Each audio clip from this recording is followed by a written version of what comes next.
नामक गांव में एक दानवीर नाम के बड़े जमींदार रहा करते थे। जैसा उनका नाम था वैसा ही उनका काम भी था। वो आवश्यकमंदों की हमेशा तत्परता से सहायता किया करते थे। इसके अलावा उन्होंने अपने पास एक बैलगाड़ी भी रखी थी जो गांव वासियों के काम आ सके। मालिक मालिक। अरे अरे राजू, क्या हुआ? तुम इतने ज्यादा डरे हुए क्यों?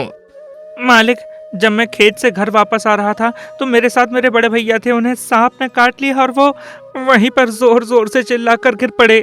उन्हें तुरंत इलाज के लिए शहर ले जाना पड़ेगा। मुझे आपकी बैलगाड़ी की आवश्यकता है। हाँ हाँ राजू, बिल्कुल ले जाओ, पीछे ही खड़ी है, देख लो। और हाँ, क्या तुमने जिस स्थान पर सांप ने काटा है वहाँ पर कोई कपड़ा या रस्सी बांधी है कि नहीं? हाँ मालिक, मैंने गांव के वैद्य को दिखा लिया है। अब मुझे बस शहर ले जाकर उन्हें भर्ती कराना है। अरे भाई, अब तुम्हें जल्दी निकलना चाहिए। एक काम करो, अगर तुम्हें पैसों की जरूरत हो तो वहाँ पर मेरा नाम बता देना, ठीक है? अभी जाओ। जी मालिक, ठीक है। अच्छा, मैं चलता हूँ। राम राम। मालिक, आप कितने दयालु हो। अगर आप इस गांव में नहीं होते तो ना जाने कितने सारे गांव वासियों को मौत के घाट उतरना पड़ जाता। किसी भी समय कोई भी व्यक्ति अगर आपके दरवाजे पर आके बुहार लगाता है तो आप उसे निराश नहीं करते हैं। आप उसे तुरंत अपनी बैलगाड़ी देकर शहर के लिए रवाना कर देते हैं। आपकी ये योजना संजीवनी की तरह काम करती है। मेरा तो आपको शत शत नमन है। हाँ, बिल्कुल सही कहा। आपके पास जितना भी धन हो, अगर आपका समय पर इलाज नहीं हुआ तो आपकी जान को खतरा हो सकता है। इलाज के समय पैसा नहीं बल्कि समय महत्वपूर्ण होता है। यही सब सोच विचार करके मैंने ये निर्णय लिया था और अपने गांव के लिए एक बैलगाड़ी निर्धारित की थी। भाई, परिवहन की कोई व्यवस्था भी तो नहीं थी, लेकिन अब इस निर्णय के कारण गांव में हर व्यक्ति बहुत संतुष्ट तो है। बिल्कुल ये संजीवनी की तरह ही है। तभी वहाँ दानवीर का पुत्र भैरवनाथ आता है। पिताजी, मैंने आपकी जेब से 10 रुपए निकाले हैं। मैं अपने दोस्तों के साथ शहर नाटक देखने जा रहा था। मुझे रात में देर हो जाएगी तो आप मेरा इंतजार मत करना।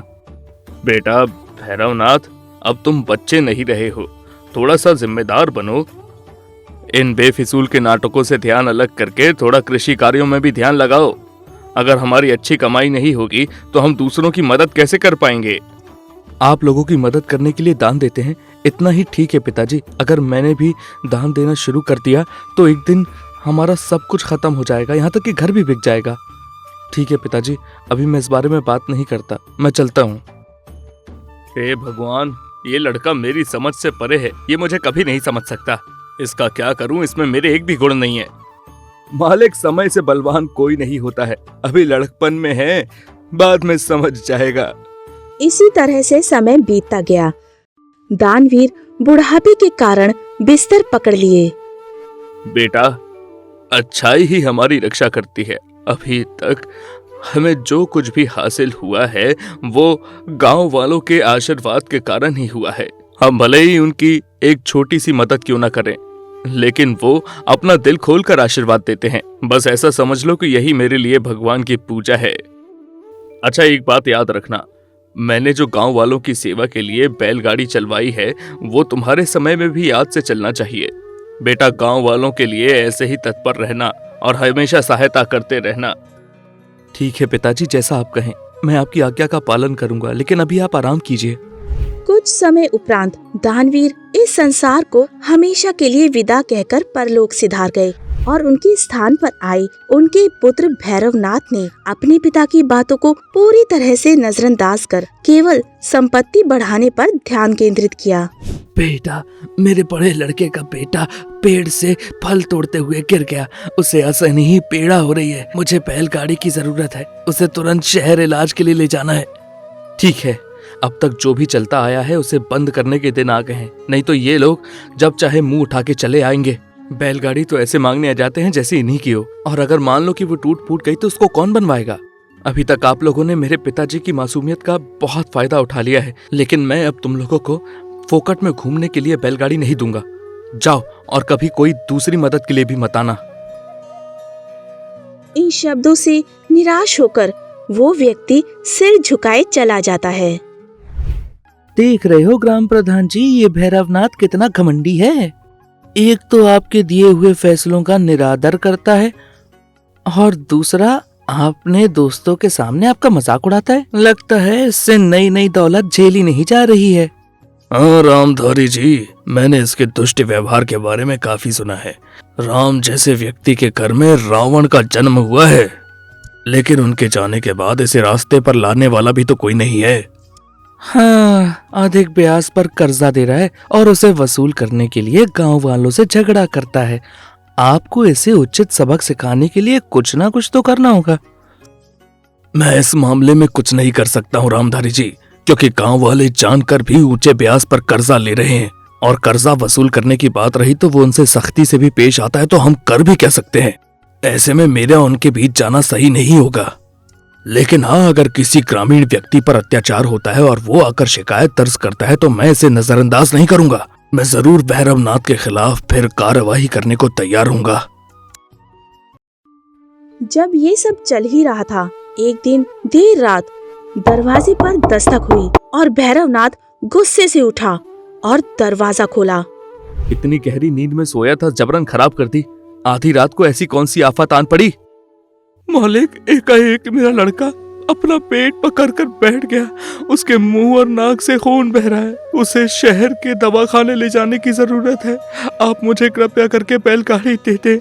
बहुत विषम परिस्थिति आन पड़ी है प्रभु, मुझे कृपया करके शहर जाने दीजिए। बैलगाड़ी तो तुम ऐसे मांग रहे हो जैसे तुम्हारे बाप दादाओं ने हमारे पास रखी हुई हो। कोई भी ऐरा गहरा नत्थु गहरा आधी रात में मेरे पास आकर मेरा दरवाजा ऐसे खटखटाता है जैसे मैंने उसका कर्जा खाया हो। जब चाहे तब आकर मेरे दरवाजे पे बैलगाड़ी दे दो करके रट लगाते हो। तुम्हें क्या लगता है मैं तुम्हारे घर का नौकर हूँ जो तुम्हारी हर बात मान लूंगा? मालिक, ऐसा मत कीजिए, मुझे बैलगाड़ी दे दीजिए। मेरा लड़का तड़प रहा है, उसकी जान बच जाएगी प्रभु, और उसका श्रेय तो आपको ही जाएगा। एक बार कहा तो समझ नहीं आता क्या? चलो इसको उठाओ और यहाँ से लेकर जाओ, नहीं तो मैं नौकरों से उठवाकर इसे बाहर फेंकवा दूंगा, समझे? यही सोचकर कि ये कठोर आदमी अब नहीं पिघलेगा, लालमन ने अपने बेटे को कंधे पर उठाया और शहर की ओर चल दिया।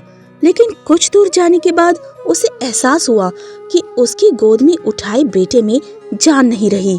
उसके बेटे के मृत शरीर को नीचे उतारकर अपने भाग्य पर शोक करने लगा।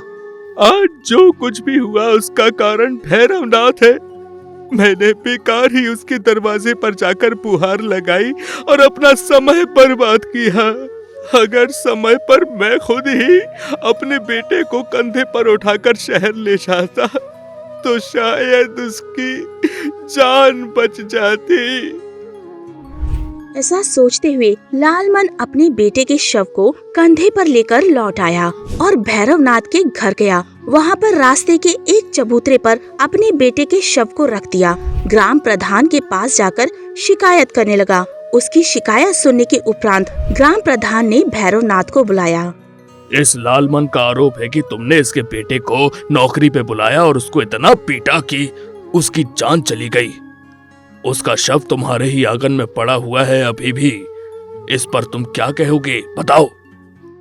सब झूठ है। इस लालमन के लिए मैंने बैलगाड़ी का इंतजाम नहीं किया, इसलिए ये मुझ पर लालछन लगा रहा है, ये झूठ बोल रहा है। मुझे लगता है कि ये जो लालमन कह रहा है वो सच है। तुम एक मनुष्य की मौत का कारण बने हो, इसलिए तुम्हें दंड जरूर मिलेगा।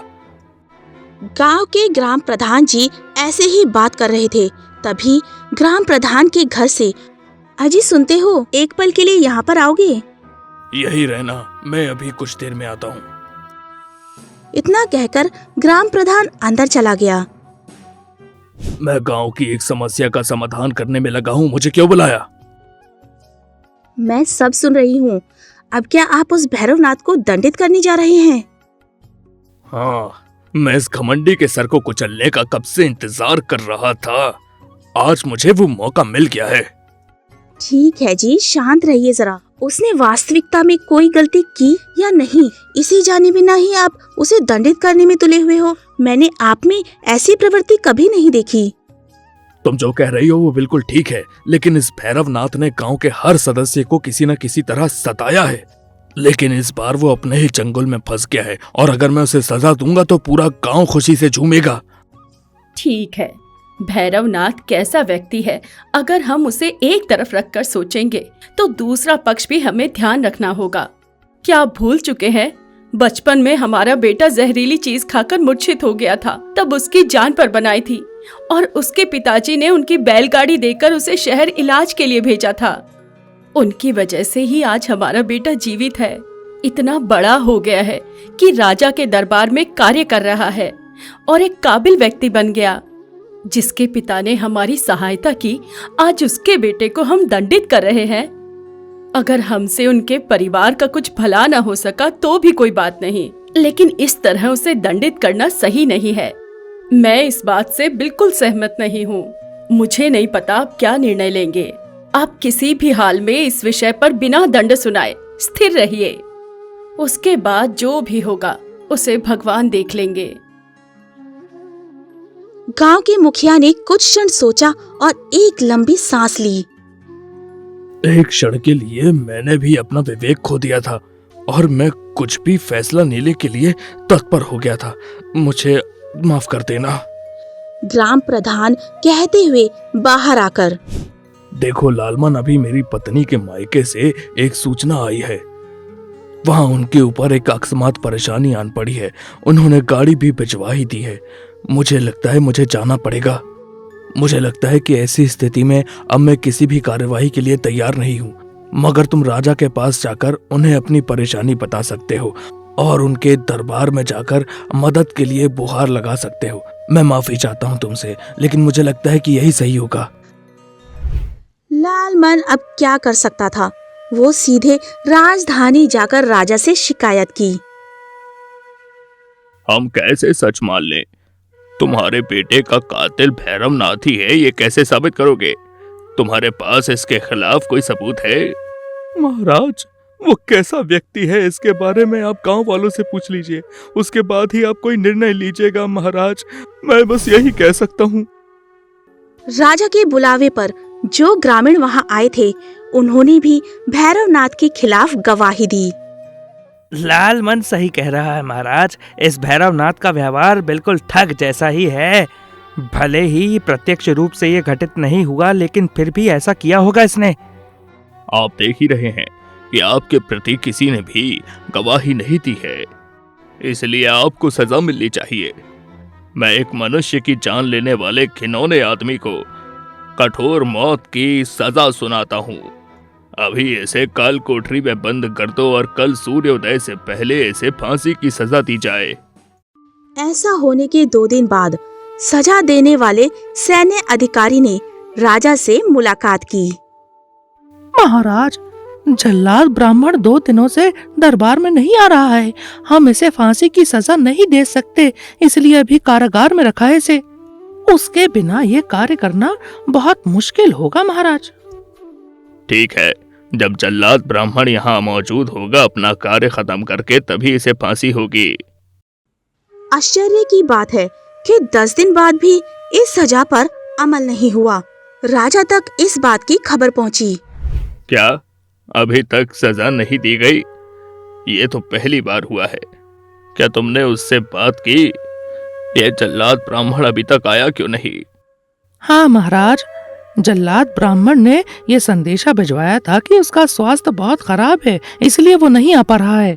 मगर पता चला है कि वो अपने घर के आसपास पूर्ण रूप से स्वस्थ घूम रहा है।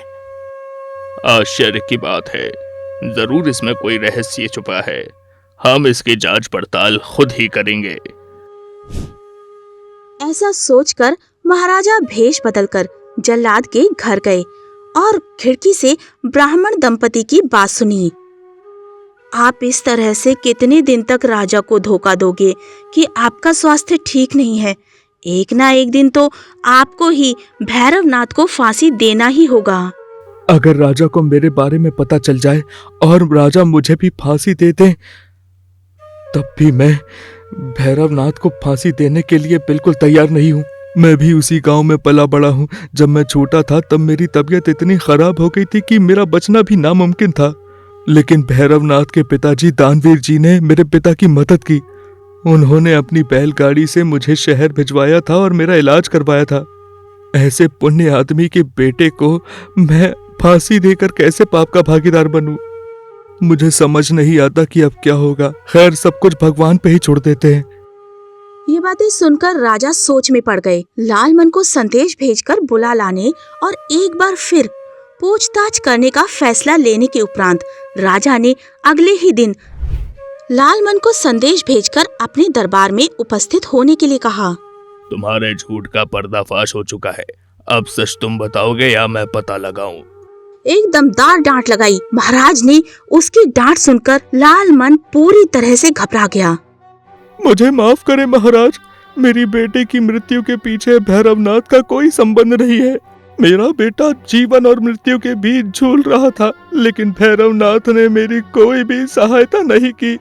इसलिए उसकी इस हरकत से रुष्ट होकर मैंने फैसला किया कि मैं उसे जरूर सबक सिखाऊंगा। महाराज को जब इस बात की सच्चाई का पता चला, तब महाराजा भैरवनाथ के पास देखते हुए, देख रहे हो भैरवनाथ, ये तुम्हारी मूर्खता का ही परिणाम है जो तुम्हारी जान पे बनाई। वो तो तुम्हारे पिता की भलाई इतनी थी कि उनके मरने के बाद भी किसी ने तुम्हारी जान नहीं ली। सब इस बात को जानते थे कि तुमने इसके बेटे की जान नहीं ली, लेकिन फिर भी किसी ने नहीं कहा। पता है क्यों? क्योंकि नफरत करते हैं लोग तुमसे। अब तो तुम्हें समझ जाना चाहिए, तुम दानवीर के पुत्र हो इसलिए बचे हो, तुम भैरवनाथ हो इसीलिए नहीं। अब मुझे लगता है तुम्हें अपना मन बदल के भलाई के रास्ते पे चलना चाहिए। इस अनुभव से भैरवनाथ को अच्छाई की महानता का पता चला। इसके बाद वो जीवन भर दूसरों की मदद करते हुए अपने पिता की राह पर चलता रहा और गांव के सभी लोग उन्हें अपने पिता का पुत्र भी मानने लगे। जैसे पिता वैसे ही पुत्र।